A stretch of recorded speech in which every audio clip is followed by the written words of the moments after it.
AJ, Malik of Quzara. It's great to see you. Thanks for joining me today. What has the threat landscape looked like, the evolution of the threat landscape that FedRAMP is meeting, and what do you expect to see? How do you expect to see that continue? First of all, thanks for having me. The big thing that comes with in our practice, seeing with the threat landscape, is the fact that it's ever changing. We deal with threats that come in from foreign actors on a daily basis. We see internal issues that pop up. We see the human element, which is the one that no one accounts for. So based on consolidating, compounding all of those efforts, it's just everything is important for us. So what we focus on is a step-by-step approach covering both physical, human, and the logical and the IT pieces as well. So once you address each one of those pieces separately, consolidate that, and then you get best practices implemented.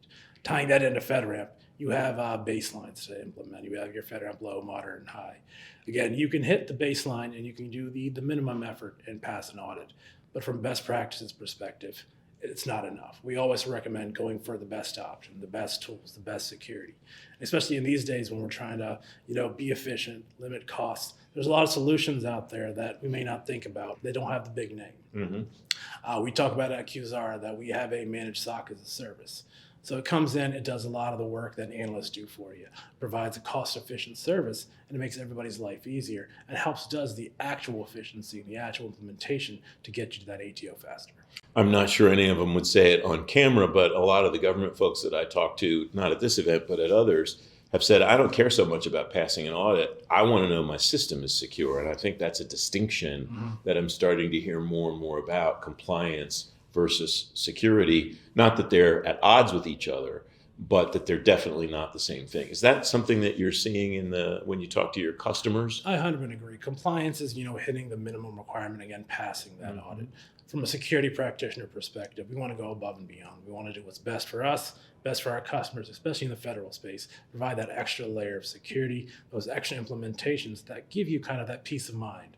The fact that you don't have to deal with attack vectors, you don't have to lose data. DLP comes up all the time, but if you have best practices in place, you don't have to worry about DLP as much. Mm-hmm. And I don't mean to downplay the importance of the compliance exercises. They're certainly important so that an organization has some visibility into where it stands. A snapshot, I guess, is what people call it on an ongoing basis. But what are you seeing organizations do that are successful at both understanding and having visibility into their actual security posture at any given time, and also maintaining their compliance exercises and being able to demonstrate in a compliance environment that they're doing what they're supposed to be doing? Again, going back to the minimum requirement, you have minimum requirements for a yearly audit and monthly continuous monitoring activities. That's checking a box. We're talking about a real-time activity, real-time monitoring, real-time responses. The more you implement, the more you do, the better your response time is, and the better you provide a secure environment. AJ, it's great to talk to you. Thanks for your time today. I appreciate the time for having us.